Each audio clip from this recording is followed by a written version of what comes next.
soil science journals across the world and distill that knowledge into a working reading room for our growers and participants of the apical method. So throughout all of that research, we found very, very little benefits to aluminum. However, we see on a day-to-day basis tremendous stress associated with aluminum levels in plants once they go above a couple of parts per million in any plant. This is a very key point that I hope I've driven home successfully. Now, if you look on the left, there's some diagrams from a research paper that I found years ago. It's so long ago that I don't even know where I found it, where they experimented with adding aluminum chloride in small and varying amounts to hydroponic systems and then photographing what happened to the roots afterwards. As you can see, as the dosage of aluminum goes up, the malformation of the roots also goes up. And this is consistent with what we see in the field every single day and through the lab data every single day. In other words, where we see plants that don't look good in the field, we see aluminum in the plant. There's a lot of different technical mechanisms. I don't necessarily have time to go into them here today. There's some listed here on the right-hand side of the slide. For those of you at home that have never looked at our reading room, there's a extensive blog on each one of these elements on our reading room that I'd encourage you to go check out. The next one that we see in terms of frequency and abundance associated with harmed crops or crops under stress would be chlorine, and in its plant available form, chloride.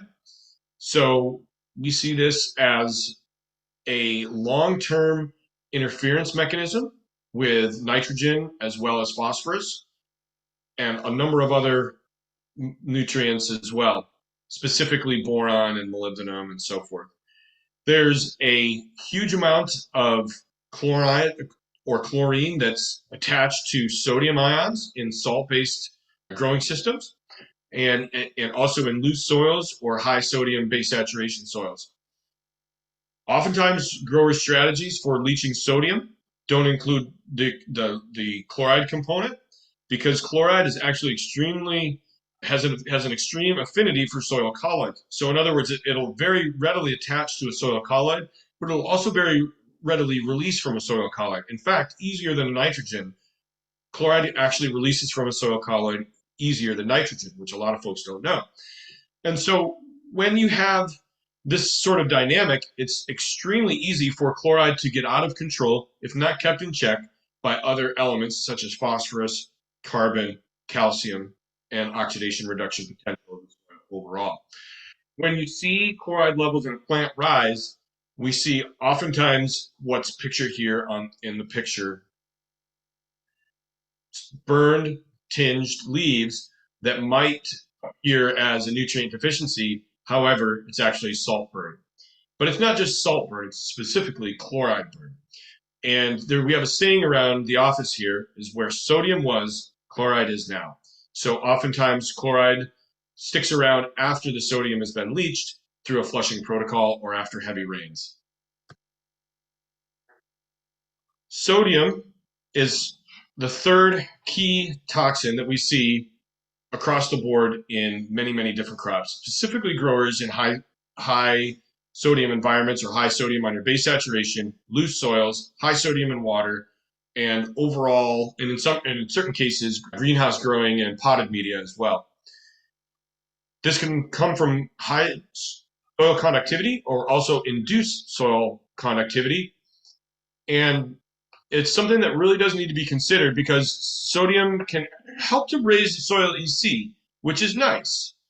However, that EC bump, if not accompanied by appropriate biological buffering or carbon or something else, can essentially get your plant too excited, and then once the nitrogen and some of these other elements start to run out, they crash, leading to additional sodium uptake as the plant tries to maintain its own conductivity balance.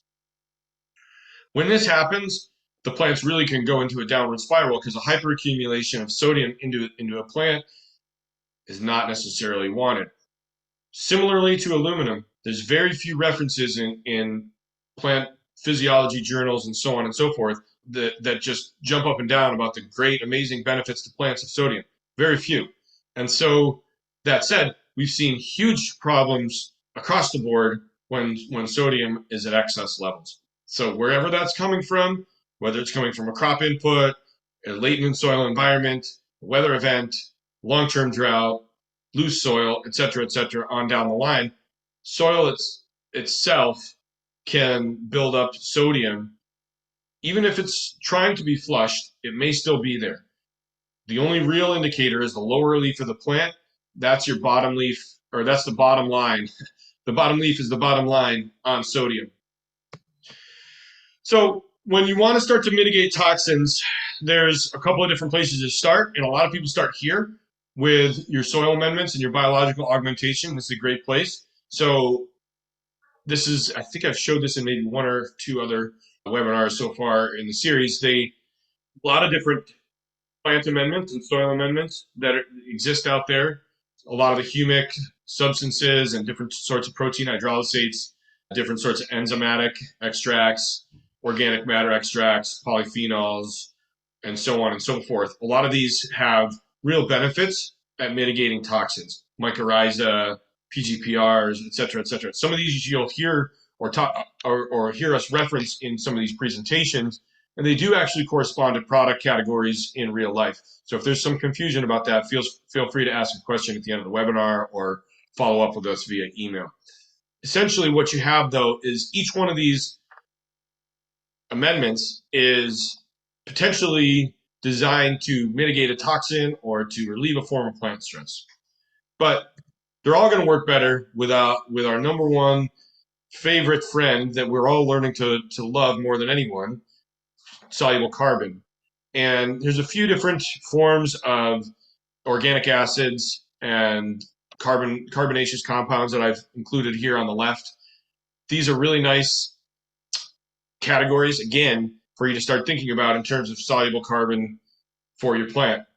When we look at soluble carbon versus insoluble carbon, you're looking at fertilizer for microbes or that the plant can uptake directly. We're not looking at 1, 2, 3, 5 years out. We're not looking at a 500-year carbon. We're not talking about that. Those are great, but at the end of the day, we've got problems today. And if we don't deal with the carbon deficiencies that we've got here, now, today, in our crops, in our soils, and in our just overall generalized growing environments, we're all going to be up in a bad situation where no one wants to be. The carbon has to get into the plant first. If it can't get there, it has to go into a microbe second. Once you start to get your plants and your microbes, microbial carbon at luxury levels, then you can start to really think about how we're going to build soil organic carbon. But until you've got A and B, you're wasting your money to try to leapfrog all the way over clear to C. Carbon is king. Thanks again very much, and look forward to seeing you all next week. Take care.